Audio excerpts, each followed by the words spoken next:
সে একটা নতুন hairstyle try করতে চেয়েছিল, কিন্তু তার বোনের কারণে সেটা আর হয়ে ওঠেনি। সে আরও বলে যে সে সবসময়ই খুব ড্যাশিং।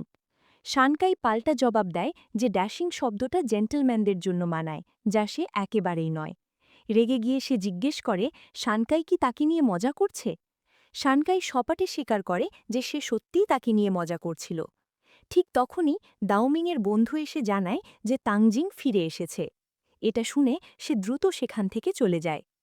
পরের দৃশ্যে দেখা যায় তাংজিং F4 এর প্রত্যেক সদস্যকে জড়িয়ে ধরছে এবং লেইকে বলছে যে সে ফিরে এসেছে।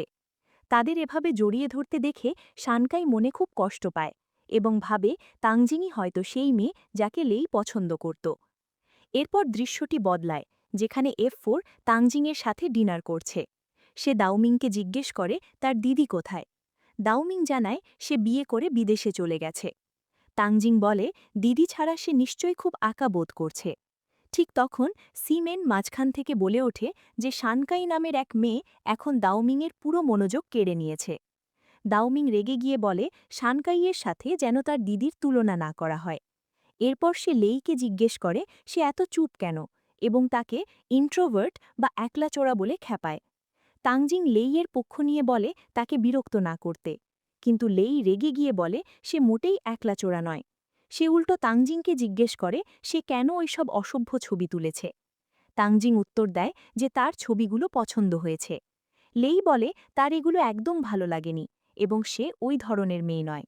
তাংজিং বলে সে জানে লেই তাকে খুব কেয়ার করে, আর সেজন্যই সে তাকে সবচেয়ে বেশি পছন্দ করে এবং তাকে চুমু খায়।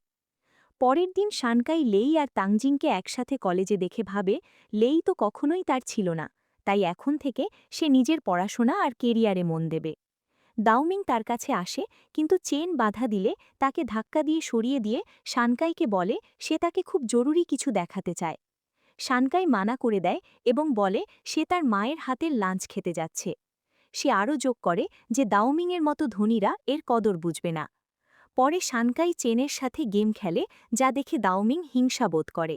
সে লক্ষ্য করে শানকাই সবসময় চেনের সাথেই থাকে, তাই সে একটা কলার খোসা ছুঁড়ে মারে, যার ফলে চেন পিছলে পড়ে যায়। পরের দৃশ্যে চেন তার লকারে একটা জোকার কার্ড পায়। শানকাই সেটা নিয়ে নেয় এবং বলে যে এখন তারা তার প্রিয় বন্ধুকেও জ্বালাতন করছে। সে দাওমিংয়ের মুখোমুখি হয়ে জিজ্ঞেস করে তার সমস্যাটা কি, আর সে কেন তার বন্ধুকে বিরক্ত করছে। দাওমিং বলে সে ওই চাষাভুষো ছেলেটার জন্য রেগে আছে। শানকাই উত্তর দেয় চেন তার বেস্ট ফ্রেন্ড। দাওমিং বলে শানকাইয়ের টেস্ট খুব খারাপ। শানকাই বলে চেন দাওমিংয়ের চেয়ে 1000 গুণ ভালো এবং সে তার সাথে খুব সুখী। দাওমিং বলে সে তাকে চেনের চেয়ে 10,000 গুণ বেশি খুশি রাখবে। ঠিক তখনই চেন এসে দাওমিংকে দুধ অফার করে, কিন্তু রাগের মাথায় দাওমিং চেনের মুখে থুতু দেয়। পরের দৃশ্যে চেন F4 এর কাছ থেকে একটা মেসেজ পায় যে সোমবার সন্ধ্যা 6টায় তাদের সাথে পোকার খেলতে হবে। চেন রিপ্লাই দিতে গেলে শানকাই ফোন কেড়ে নেয় এবং বলে তাদের জন্য ওর থেকে দূরে থাকাই ভালো। এরপর শানকাই লাঞ্চ করতে গেলে সেখানে F4কে বসে থাকতে দেখে। দাওমিং অনেকক্ষণ ধরে তার দিকে তাকিয়ে থাকে, কিন্তু শানকাই তাকে এড়িয়ে যায়। দাওমিং তার কাছে এগিয়ে আসতে শুরু করলে শানকাই পালানোর সময় একজনের সাথে ধাক্কা খায়। দাওমিং তার কাছে এসে জিজ্ঞেস করে সে চেনের সাথে খুব সুখে আছে কিনা। শানকাই রেগে বলে দাওমিং তাদের খুব বিরক্ত করছে। তখন দাওমিং শানকাইয়ের গাল টেনে ধরে এবং বলে যে সে এটা করতে খুব আনন্দ পায় এবং তাকে পাল্টা মারতে বলে। ঠিক তখনই লেই রেগে সেখানে এসে বলে অনেক হয়েছে। সে শানকাইকে নিয়ে যেতে চাইলে দাওমিংও শানকাইয়ের হাত শক্ত করে ধরে ফেলে এবং বলে যে শানকাইকে সে পছন্দ করে, সেটা যেন লেই না ভোলে। দাওমিং বলে লেই যদি তাকে বন্ধু মনে করে তাহলে হাত ছেড়ে দেবে। সে হুমকি দেয় যে আজ যদি সে শানকাইয়ের সাথে যায় তাহলে সে তার সাথে আর কথা বলবে না। F4 মেম্বারদের মধ্যে প্রথম এই ঝগড়া দেখে সবাই খুব উত্তেজিত হয়ে পড়ে। শেষ পর্যন্ত লেই শানকাইকে নিয়ে চলে যায়, যা দেখে দাওমিং খুব রেগে যায়। পরের দৃশ্যে তাংজিং শানকাইকে বলে যে দাওমিং খুব একটা খারাপ মানুষ নয়, মাঝে মাঝে একটু ছিলে মানুষই করে। এই বলে সে শানকাইয়ের জামা পরিষ্কার করে দিতে চায়। শানকাই বলে সে নিজেই করে নেবে। তাংজিং বলে লেইকে সে অনেক বছর ধরে চেনে, কিন্তু তাকে আগে কখনো এত রাগ করতে দেখেনি। শানকাই নিশ্চয়ই তার কাছে খুব স্পেশাল। শানকাই বলে এটা অসম্ভব, কারণ লেই তাংজিংকে পছন্দ করে। সে তাংজিংকেও জিজ্ঞেস করে সে লেইকে পছন্দ করে কিনা। তাংজিং কোনো উত্তর দেয় না। সে শানকাইকে পরার জন্য নতুন জামা আর স্টাইলিশ জুতো দেয়, যা দেখে শানকাই খুব ইমপ্রেস হয়। পরের দিন চেন শানকাইয়ের নতুন জুতো দেখে অবাক হয়। সে দুঃখ প্রকাশ করে যে যখন দাওমিং তাকে বিরক্ত করছিল তখন তার উচিত ছিল তাকে একটা ঘুষি মারা। শানকাই বলে তাদের সাথে চেন পারবে না, তাই তার বিপদে পড়ার দরকার নেই। এরপর চেন বলে তাদের পরিবারের একটা ভিলা আছে এবং সে শানকাইকে সেখানে ছুটিতে ঘুরতে যাওয়ার অফার দেয়। সে ভিলা সম্পর্কে বলতে বলতেই শানকাই হঠাৎ অজ্ঞান হয়ে পড়ে। পরের দৃশ্যে শানকাইয়ের মা তার বাবাকে বলে শানকাই তাড়াতাড়ি সুস্থ না হলে তাকে টিউশনি দিতে হবে, কারণ সে ক্লাস মিস করছে। বাবা বলেন টিউশনি তো অনেক খরচ সাপেক্ষ। এরপর তারা শানকাইকে ওষুধ দিতে যায়। হঠাৎ কলিং বেল বাজলে মা বলেন শানকাইয়ের কোনো ক্লাসমেট দেখা করতে এসেছে।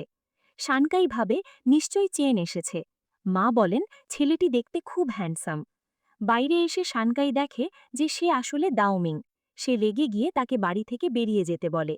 কিন্তু তার বাবা মা দাওমিংয়ের নাম শুনেই বুঝে যান সে এক বিখ্যাত ব্যবসায়ীর ছেলে। দাওমিং ব্যাখ্যা করে যে তাদের মধ্যে একটা ভুল বোঝাবুঝি হয়েছে এবং সে ক্ষমা চাইতে এসেছে। মা তাকে ভেতরে ডাকেন এবং বলেন শানকাই না বুঝেই অনেক কথা বলে ফেলে। ভেতরে এসেই দাওমিং গন্তব্য করে যে সে জানত তাদের বাড়ি ছোট হবে, কিন্তু এত ছোট হবে সেটা ভাবেনি। বাবা বলেন দাওমিং লম্বায় অনেক বড়, তাই হয়তো তার এমন মনে হচ্ছে। তবে তাদের জন্য এটা একদম ঠিকঠাক। শানকাই তাকে বেরিয়ে যেতে বললে মা বলেন সে জ্বরের ঘোরে এমন করছে। তারা তাকে ডিনারের দাওয়াত দেন। শানকাই খোঁচা মেরে বলে দাওমিং যদি আবার তার মুখে খাবার ছুঁড়ে মারে তাহলে তার মা তাকে খুব বকবে। দাওমিং ডিনারের জন্য রাজি হয়ে যায় এবং খেতে খেতে মায়ের রান্নার খুব প্রশংসা করে। মা এত জোরে হাসে যে খাওয়ার সময় তার বিষম লাগে।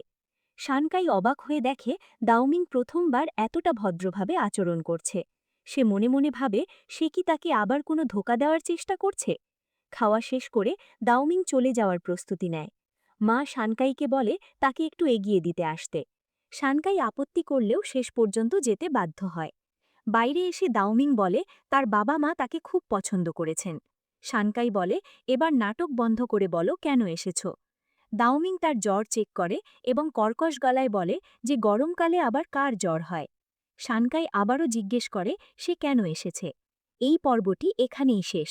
পরের অংশ দেখতে চাইলে কমেন্ট করে জানান এবং সাবস্ক্রাইব করতে ভুলবেন না।